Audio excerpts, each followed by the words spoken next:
The letter that arrived before the storm.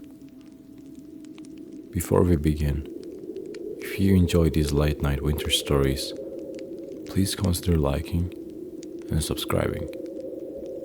Now, listen. The letter arrived before the storm did, which was how everyone later agreed it had never truly belonged to the weather. It was delivered just before dusk, when the sky still held a trace of color and the road through the valley had not yet disappeared beneath snow. The messenger did not stay. He handed it to the innkeeper, nodded once, and left without warming his hands by the fire. That alone would have been enough to mark the night as unusual. The inn was nearly full already. Travelers had arrived steadily throughout the afternoon, each one chased indoors by the same tightening cold. Cloaks hung heavy near the hearth. Boots steamed quietly on the floor, and the fire worked without pause, consuming logs with practiced patience. Outside, the wind had begun to test the windows, tapping lightly, as if learning where the weaknesses were. The letter remained unopened on the counter. No one claimed it. The innkeeper noticed this only after the storm had properly announced itself. Snow struck the roof hard now, the sound steady and confident. The door rattled once, then stopped. Whatever was outside had decided to stay there. He cleared his throat. "Someone left this," he said, lifting the ladder just enough for it to be seen. The wax seal caught the firelight, unbroken. No one spoke. The guests exchanged brief looks, careful not to hold them too long. A merchant stared into his cup, as if hoping the answer might appear there. A woman near the wall adjusted her gloves, fingers stiff with cold. A man who had arrived alone that afternoon leaned back slightly, eyes half-lidded, expression unreadable. The innkeeper waited. Still, no one claimed the letter. He placed it on the table nearest the fire, not as an invitation, but as a fact. Then he returned to his work, as if letters left in storms were common enough to ignore. They were not. Hours passed. The storm worsened, closing the road completely. Snow climbed the windows, raising the outside world. Inside, the fire grew lower and steadier, the room settling into the long stretch of night that could not be hurried. Eventually, someone spoke. "It has a royal seal," the merchant said quietly, nodding toward the table. "Old design." The woman by the wall glanced up. "How would you know?" He shrugged. "I've seen enough." The man who had arrived alone smiled faintly, though he did not look at either of them. "Royal letters don't travel without reason," he said. His voice was calm, almost controversial. "And they don't get abandoned by accident." That was when the unease truly settled in. The letter lay between them, untouched, its presence growing heavier by the hour. Everyone in the room understood the same unspoken truth.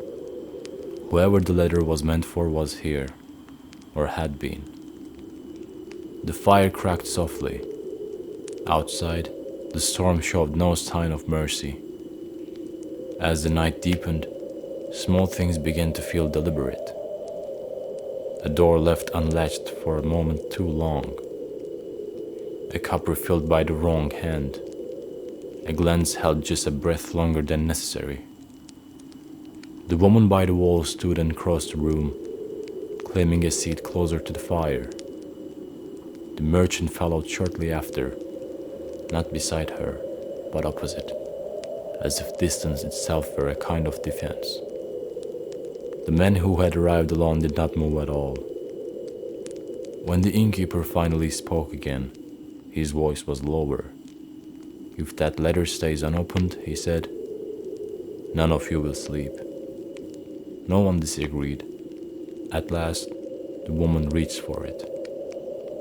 Her fingers stopped just short of the wax. "I don't think it's meant for me," she said. The merchant exhaled sharply. "Then don't touch it." The man by the fire titled his head. "Or perhaps," he said, "it's meant for whoever opens it." Silence returned, thicker than before.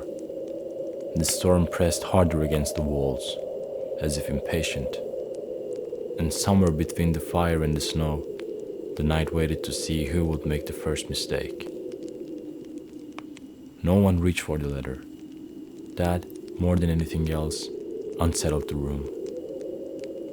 If it had been addressed openly, someone would have claimed ignorance.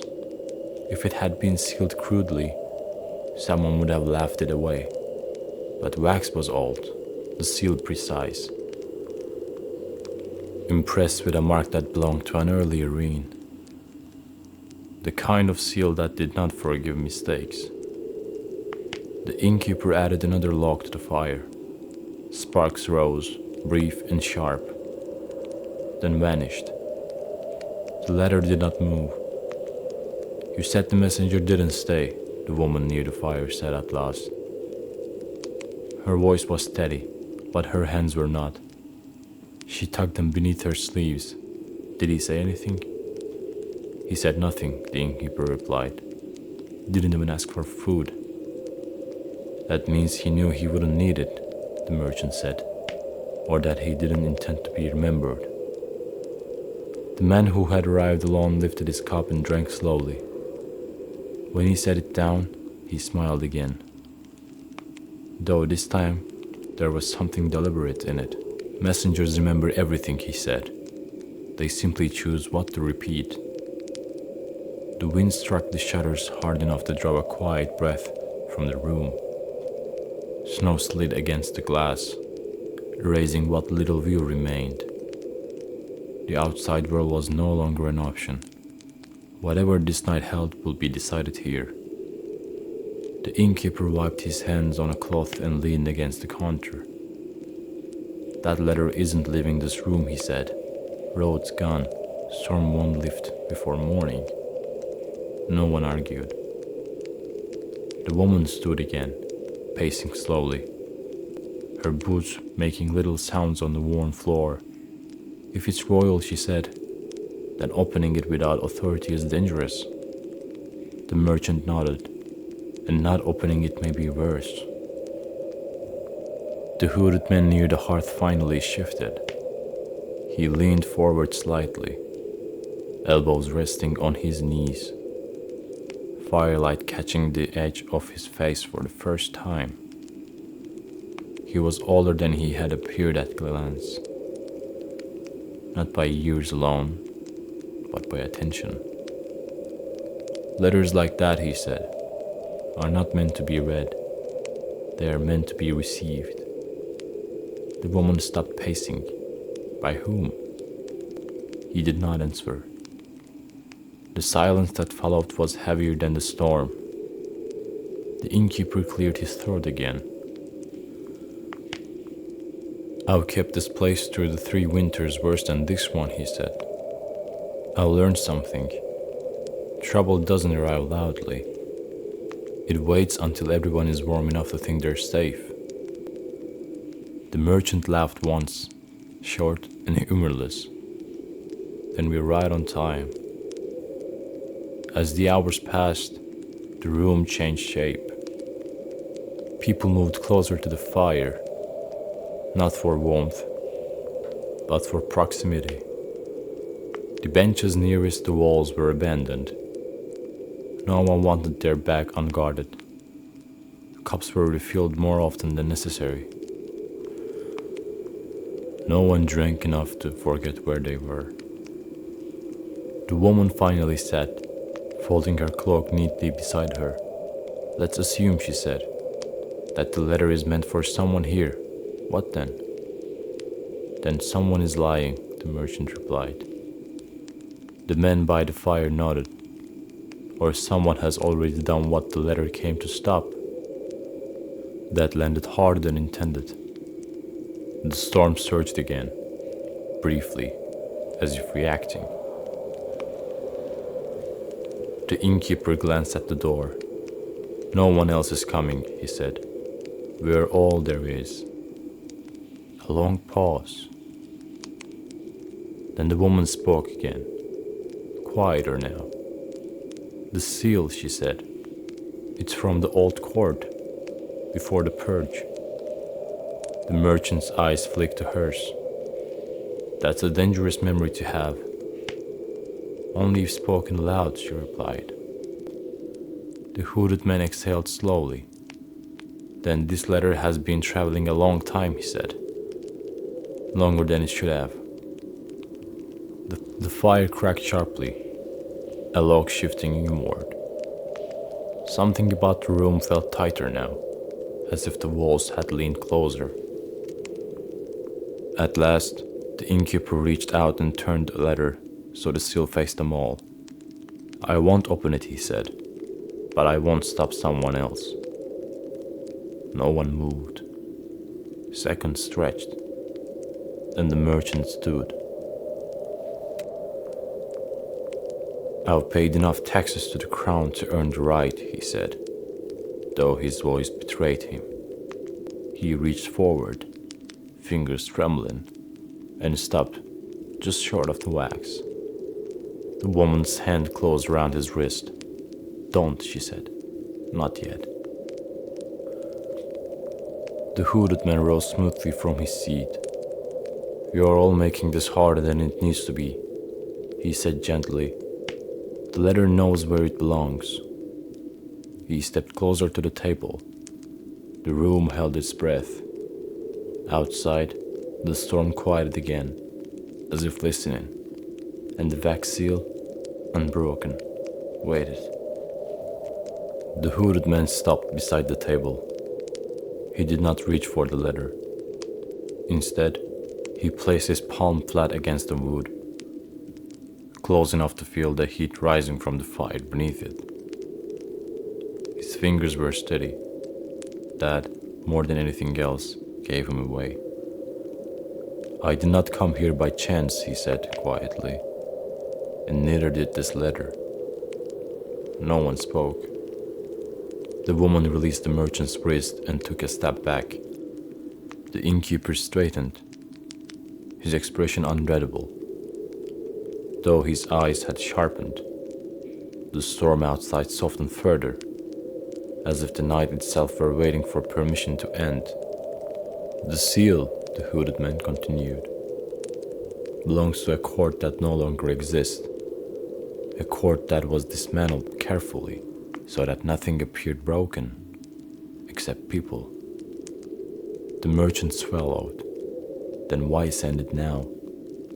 Because, the man said, someone survived. That word settled into the room like dust. The woman closed her eyes briefly. When she opened them again, her voice was calm. The letter wasn't meant to be opened, she said. It was meant to be seen. The man nodded. Exactly. He reached up and lowered his hood. There were no gasps, no sudden movements.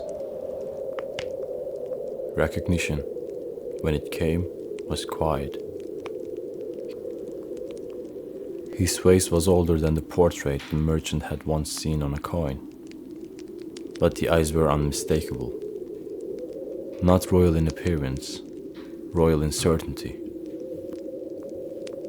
You were declared dead, the innkeeper said slowly.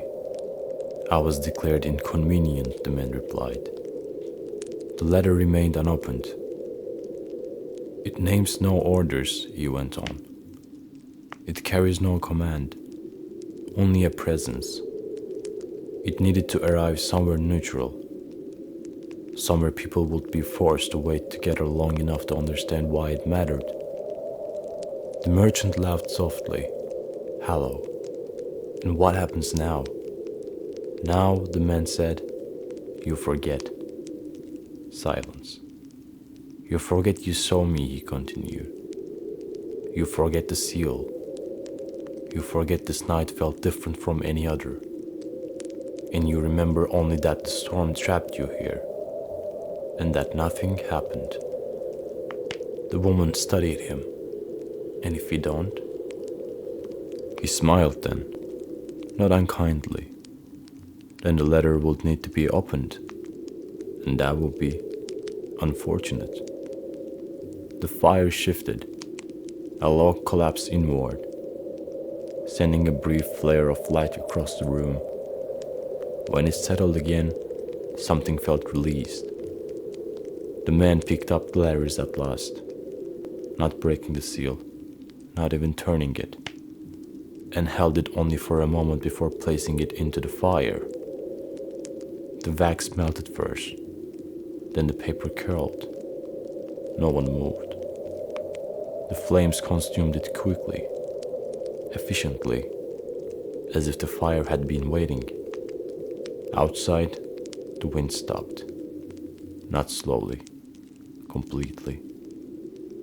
The man replaced his hood and stepped back. "Thank you for the warmth," he said. It was enough.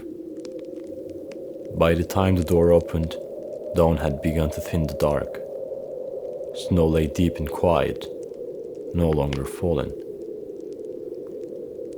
The road, buried but intact, waited patiently beyond the inn.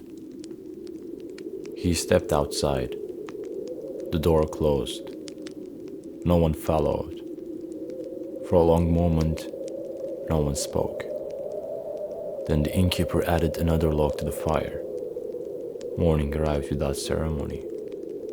The guests left one by one, each carrying the same simple memory: a storm, a long night, a warm fire, and nothing else.